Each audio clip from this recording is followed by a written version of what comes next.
C'était en effet un coup de tonnerre, comme seul Trump en a le secret. Le président américain a négocié avec Poutine dans la plus grande discrétion un projet en 28 points qui prévoit une capitulation de l'Ukraine avec des points inimaginables pour Kiev. Par exemple, Kiev ne devra plus recevoir d'aide militaire étrangère ou encore renoncer à la moitié des effectifs de l'armée ukrainienne. On va partir à Moscou, retrouver Jérôme Garraud avec Gilles Parot. Bonjour Jérôme, merci d'être avec nous dans LCI Direct. Dans ce plan, on a le sentiment que quasiment toutes les revendications russes y sont. Bonjour Marie-Aline, bonjour à tous. Alors pour l'instant, il faut le noter, le Kremlin n'a quasiment pas réagi. Le porte-parole Dmitri Peskov ce matin a même déclaré qu'il n'existait aucune consultation actuellement entre les États-Unis et la Russie. Et il ajoute même que rien n'a avancé depuis la dernière rencontre qui a eu lieu en Alaska. Donc on sent comme une distance qui est prise par le pouvoir russe. Mais c'est vrai que ce plan, même s'il n'est pas officiel, ce plan satisfait quasiment la totalité des demandes faites par Vladimir Poutine. Le président russe, depuis 2 ans par exemple, réclame la cession des territoires ukrainiens occupés, plus la totalité de l'oblast de Donetsk avec les dernières forteresses ukrainiennes. Même chose pour les troupes étrangères européennes notamment qui seraient déployées en Ukraine. C'est un point, on le sait, qui est cher à Emmanuel Macron, mais que Vladimir Poutine a toujours refusé. Et on constate encore une fois qu'il y a comme une forme de rigidité de la part de la diplomatie russe qui est restée sur ses lignes maximalistes. On l'avait encore vu l'été dernier à Istanbul. Merci beaucoup Jérôme Garraud, notre correspondant pour TF1 LCI en Russie. Et merci à Gilles Parot à vos côtés. Pour comprendre ce qui se passe, le général François Chevancier est toujours avec nous, consultant géopolitique pour LCI. Magali Barthès, bonjour. Vous nous avez rejoint, éditorialiste international. Et Adina Revol, bonjour. Vous êtes essayiste, professeur affilié à Sciences Po. Et je rappelle votre livre « Rompre avec la Russie, le réveil énergétique européen » aux éditions Odile Jacob.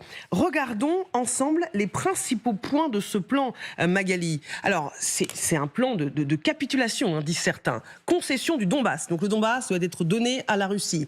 L'armée ukrainienne, limitée à 400 000 hommes.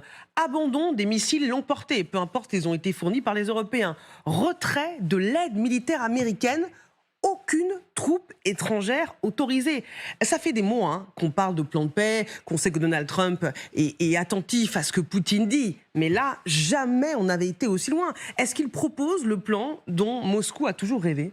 Ça y ressemble. Rien que quand on prend le premier point, c'est-à-dire tout le Donbass, c'est-à-dire y compris les territoires que la Russie aujourd'hui n'arrive pas à conquérir.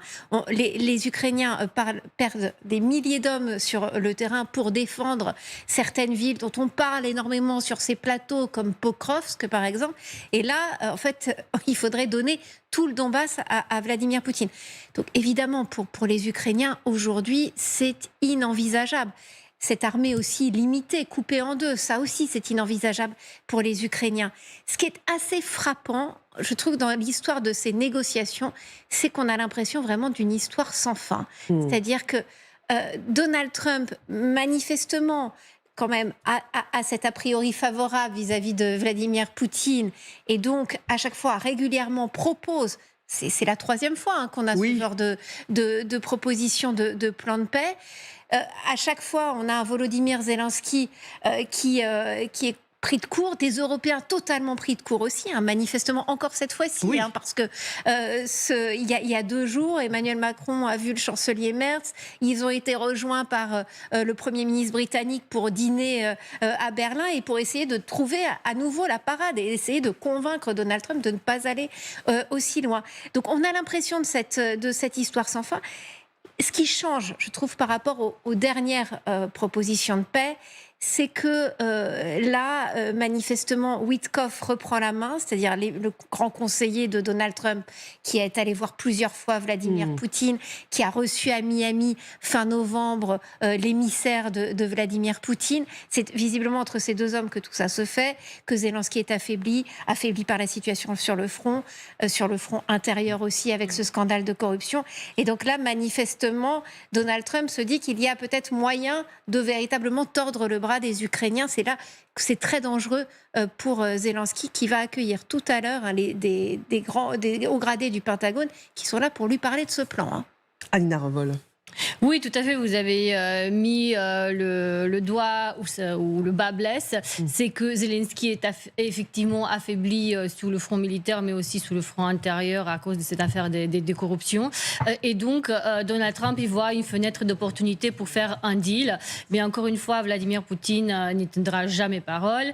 Et puis, deuxième point, je pense que c'était un test pour l'Union européenne, parce que c'est là qu'on verra vraiment la puissance de l'Union européenne, puisque les États-Unis, imaginez que les États-Unis arrivent à imposer quelque chose à l'Ukraine. En fait, aujourd'hui, je rappelle que l'Ukraine défend la frontière est de l'Europe, puisque demain, si on laisse faire dans cette frontière est, Vladimir Poutine va se dire c'est open bar. Je rappelle les propos du chef d'état-major des armées. L'armée russe va atteindre 2 millions d'hommes d'ici 2030. L'industrie de guerre russe produit plus d'armes qu'elle ne consomme sur le front ukrainien, donc quelque chose de plus gros se prépare.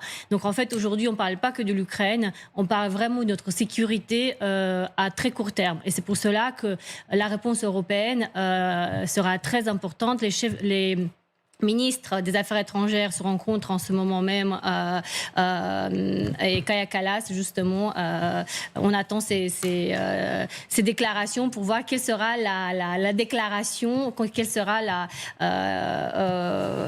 réaction des deux Européens, puisqu'on attend une réaction forte. Et puis peut-être dernier point, c'est qu'une réaction forte peut être un accord pour utiliser les avoirs russes enfin pour armer l'armée ukrainienne, parce que comme dans toute négociation et comme toute guerre, il faut aussi un effet majeur. Et peut-être que l'effet majeur du côté de l'engagement européen, c'est cette utilisation des avoirs russes pour enfin donner à l'Ukraine les moyens de gagner. Jamais, sur le papier en tout cas, à ce stade, Donald Trump n'avait autant cédé. Le Kremlin s'en réjouit. Écoutons son porte-parole, Dmitry Peskov. Le moment est toujours propice à un règlement pacifique par des moyens politiques et diplomatiques pacifiques. La Russie reste ouverte à ce règlement. Un règlement doit impérativement permettre d'éliminer les causes profondes de ce conflit. C'est ce que nous répétons sans cesse. Général, est-ce en tout cas, à en lire les points principaux de ce plan négocié en secret avec Poutine, un plan de capitulation? Oui, c'est dire à l'Ukraine, vous vous êtes battu et maintenant vous devez vous soumettre. Voilà. On ne peut pas en dire plus. Parce que c'est clair. C'est la réalité. Accepter la défaite, qui n'est pas acceptable. Mais parce que pour l'instant, les Ukrainiens se battent toujours et ils ont quand même l'appui des Européens. Et là, effectivement, les Européens permettent aux Ukrainiens de durer dans la guerre. Maintenant, combien de temps, avec quoi, quels moyens, c'est un autre sujet. Mais là, oui, c'est que l'Ukraine doit accepter sa défaite. Donc, dans l'état de la situation, pour moi, ce que je dis, depuis pas mal de semaines, les conditions de la paix ne sont pas réunies parce que de part et d'autre, on n'a pas l'intention de céder. Soit pour l'agresseur, soit pour l'agressé, ce qui est tout à fait normal. Donc on est encore parti pour de longs mois de guerre, à moins qu'il y ait un effondrement quelque part. Et peut-être qu'enfin, on va revenir à ce qu'on a évoqué plusieurs fois, depuis des mois et des mois. Le terrain décidera peut-être des négociations. Et là, on ne peut pas faire de prédiction, parce qu'à la guerre, c'est trop facile de dire il n'y a qu'à Faucon, il aurait fallu faire ceci, on y était arrivé. Non. Mais pour l'instant, l'armée ukrainienne est en position de faiblesse.